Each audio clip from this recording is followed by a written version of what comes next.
radio station, and you can watch us too. We are on your computer or your mobile device. Just head on over to supertalktv.com. You'll see I'm not alone today. I got my friend Barbara Travis in the house. She is the past district Rotary governor of Rotary District 6820, but she's the 2023 Women in Rotary Chair, and she always brings good conversation when she comes about Rotary and more. So welcome, Barbara.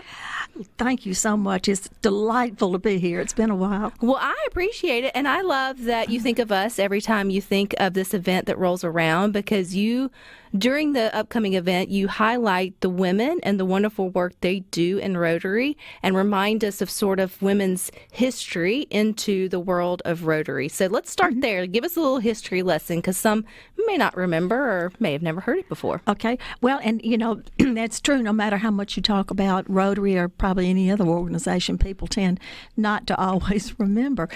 But Rotary was formed in 1905, and it was strictly a men's organization, just for men, and it went from there. They were friends, and then they started to do public service. The first public service project that Rotary ever did was a public toilet in Chicago, which was a great thing. But Rotary grew very fast, and from those early years, and it grew, just within a few years to other places in the United States. Then it grew into Canada and over into England. The first non-English speaking Rotary Club was in Cuba, if you can believe that. But anyway, today there are roughly, I think, close to about 35,000 clubs all over the world. So and we're service focused, not only on local, state, civic, but international, which we can talk about later if you like. However, women were not allowed, specifically in the Constitution. It had to be men. Well, that changed in 1987 when 3 women out in California were invited to join Rotary, become members. Women were working out of the homes, and they were out in the business world. And these ladies were delighted to become Rotarians because they knew the good reputation that they had, and they were inducted into Rotary. Well, as the fate would have it, Rotary, the Constitution had not changed, and the Rotary, the home office, so to speak, said, "Oh no, we can't have this. They're not allowed." Anyway, the bottom line is the U.S. Supreme Court changed those regulations and said that women were allowed, and so from 1989 on, we've been there. And guess what? This is a special, special year because for the first time ever, our International Rotary President is a female. After all these years, from 1909, it's the first woman we've had as an international president from Canada, Jennifer Jones. That would be pretty cool. And how many years have you guys been honoring the women here in Mississippi in Rotary? Oh gosh, we have always honored them, but this particular event that you and I have talked about in the past, this is the 8th year, and it has grown. I mean, it just blows me away every year. We had a little over, 200 last year, but that's really the capacity of where we could, of the venue, which was at the Jackson Country Club. And this year, we looked as if we were on target to kind of do the same thing. But it's really special. And I think my guesstimate is that 30% of our attendees are men. We've always had men attend, but every year more and more men come, and they say, "Please don't ever have this without us. We love this." So it's great. So what do y'all do there at the event? Well, at the event, we have our honorees, if you will. We not only celebrate the accomplishments and leadership of women, not only in their Rotary clubs, but in their professions, in their personal and professional lives. And these women would just blow you away. This particular year, we have 4 honorees. One honoree gets the Pat Fordyce Award, which is a very, very special award for us. Pat was a special person, and we started this award a few years ago, and the recipient this year is Annette Kirkland from the Rotary Club of Vicksburg. I know Annette. She's wonderful. Yeah. And you may have known her from the Convention Visitors Bureau and that sort of thing. But she is really, really special. And the best thing is the fact that her club has never had an award winner before. And here she gets one of our top awards. She was blown away, And I'll tell you, Pat's sons, Hunter Fordyce and Dan Fordyce usually come every year with their wives to present that award, and Pat's daughter, who lives up North Carolina, has been one of our featured speakers. She has a third son in Memphis, but he's not been able to come before. So the whole Fordyce family comes if they can. Her granddaughter came at one time. And then we have 3 other ladies that will be given very special awards that are called Champions of Change. And they are women who have done extraordinary things to really make big changes in whatever their profession is or in their communities. And we have 3 of those. One is from the Madison Ridgeland Club, Jan Collins. You may know Jan. She's very active in this area.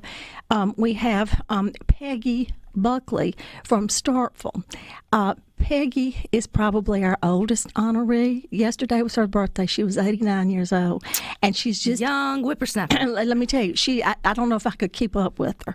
Her resume is unbelievable, and she's quite something. She helped really build up, I think, the whole downtown of Starkville. She's been on every committee. She's done everything in Rotary. She, when the Miss Hospitality pageant was, I think, kind of waning wherever they held it, she brought it to Starkville, Mississippi, for 10 years. She's just an amazing lady. So she'll be here. And then we have Iris Stacker from Greenville, Mississippi, who is currently the interim director of the Delta Health System. Amazing lady. I mean, as I say, each one of these resumes, we could fill a book. Who helps, or what committee, Miss Barbara, helps find, nominate, or whatever these exceptional women? I have a committee that is, sometimes it's the same committee for several years, and sometimes we have a few changes on it. But what we do is really watch and listen and look, talk to people. There are 45 Rotary clubs in this district, and the district stretches from across Highway 82 in the north, across the Delta, all the way down to Highway 84 in the Laurel area, and that encompasses 34 counties, 45 clubs. And of course the clubs are all different sizes, but we have people come to us, we look, we visit clubs, and it's kind of anonymous because we don't want people politicking for it, shall we say. You know what I'm saying? So we do a lot of looking and asking and things like that. But you would be amazed at some of I don't know how many, I'm wanting to say 5 or 6 clubs in this district that are well over 100 years old. I mean, I personally have attended centennial events for 2 of them. Do we know the oldest Rotary Club in Mississippi? I think it's the Jackson Rotary Club. I could be wrong because I know it's like 105 years old. My memory's not so good for all of them. Where would some of the other centenarian Rotaries be? The Meridian Club is over 100 years old. If I'm not mistaken, I want to say Canton. And there's several others I can't, but I will tell you this, there are many of them that are 80 and 90-something years old. They're getting close. They're getting close, and you would be surprised how many of them are in the Delta. Really? Uh-huh. And that goes, Barbara, from the community buying in or seeing the service and then wanting to be a part of it. Because if your actions don't line up with your mission, then usually those organizations tend to dwindle on their own. For something to last 100 years, it means somebody wanted to be a part of it, right, to keep it going. Right. And I tell you, I was fortunate enough this weekend to be able to address what is called the RILA group, and that's Rotary Youth Leadership Awards. And this was held at Twin Lakes down in Florence. And each year, that is a 3-day leadership retreat, if you will, for high school students anywhere from 9th to 12th grade. And they just have a wonderful 3-day retreat down there. You have to stay the whole time, and you can't, you're not on your phones and all that kind of thing. And they learn so much, not only about Rotary and service, but about communication and how to present themselves and character and ethics and that sort of thing.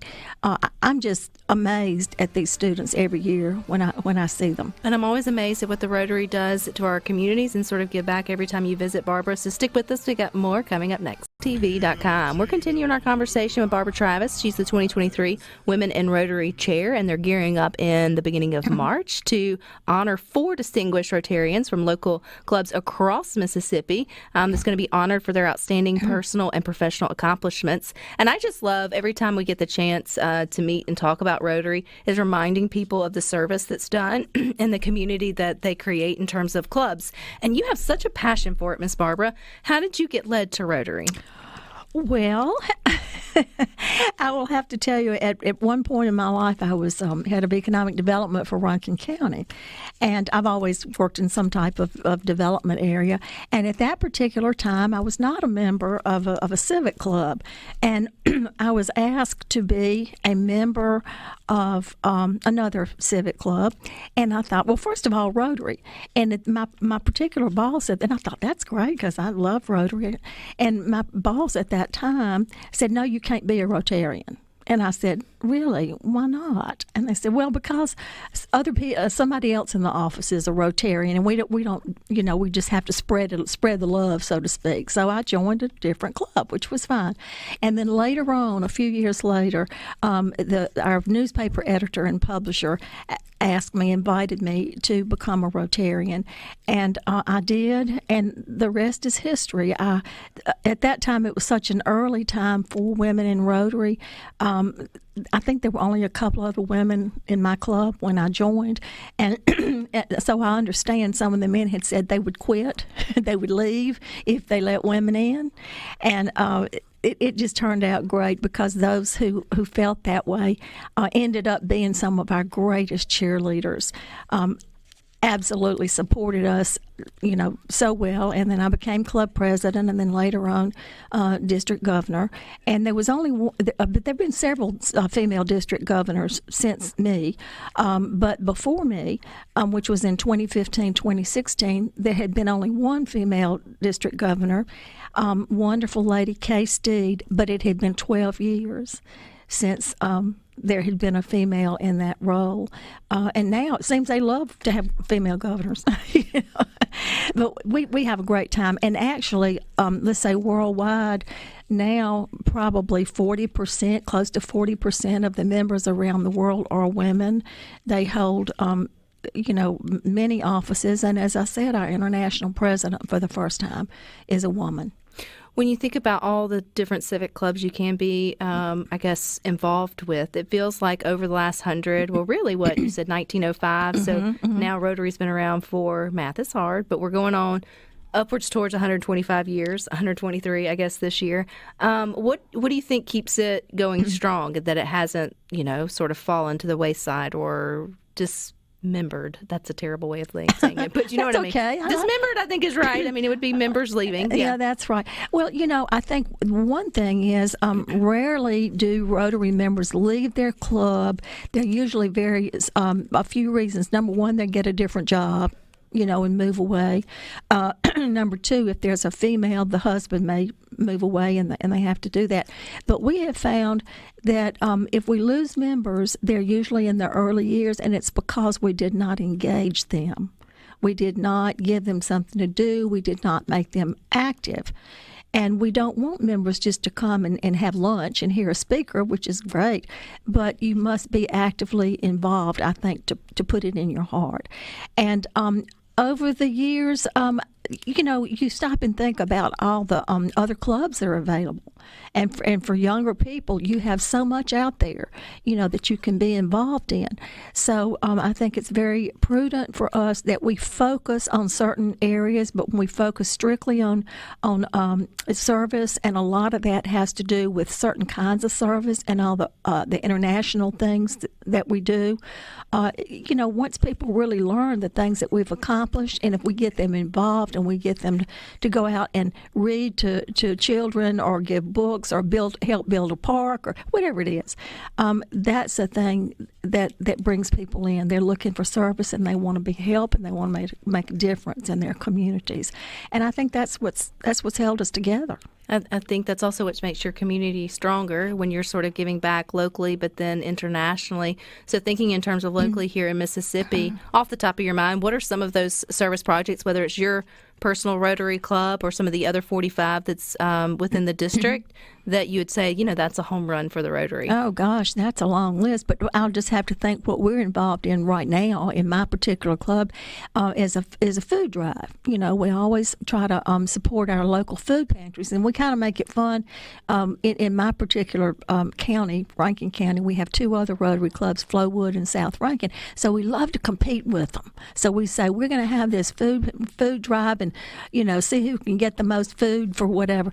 And by the way, our club has won for the last 2 or 3 years. So bragging rights are always a good thing. They are. But anyway, we try to help each other and we work together. We do fundraisers to support scholarships. We give a good many scholarships all over there. I think of the Downtown Club. They do so many things with literacy and giving dictionaries to all these 3rd or 4th graders. Back during the water crisis, when so much water, when we were having to hand out bottled water, I cannot even tell you how much water that the Rotarians brought in by the truckloads from other Rotary districts to help us. And then we're out, distributing that water. I could go on and on. It's just if there's a need out there, we try to fill it. We try to do what we can, to help. And then, too, it's the networking opportunity that comes with it. I don't think young professionals, I think maybe they do get it, or even maybe not so much young professionals because they're hungry to sort of have the networking and they know they know there's a lot that they don't know. But sort of those mid-level professionals sometimes feel like, I've been in the grind for so long. What does networking sort of do for me? But I feel like it's a great chance, too, to meet with like-minded individuals from different businesses. And then also that's a good thing for you. You are exactly right, because I know I've been a member of many organizations over the years, but they're usually focused on whatever business that I've been in. I might have been in an economic development professional organization or a public relations or a marketing, or all those are things that I do. But most of the people in those organizations do what I do, right. Just for a different company. But with Rotary, you're hit the nail on the head. They're all different, professions there. And then if you go on to want to serve on the district level or above, then you go to all these different conferences and you meet people from everywhere. If you go to the international conference, you meet people from all over the world.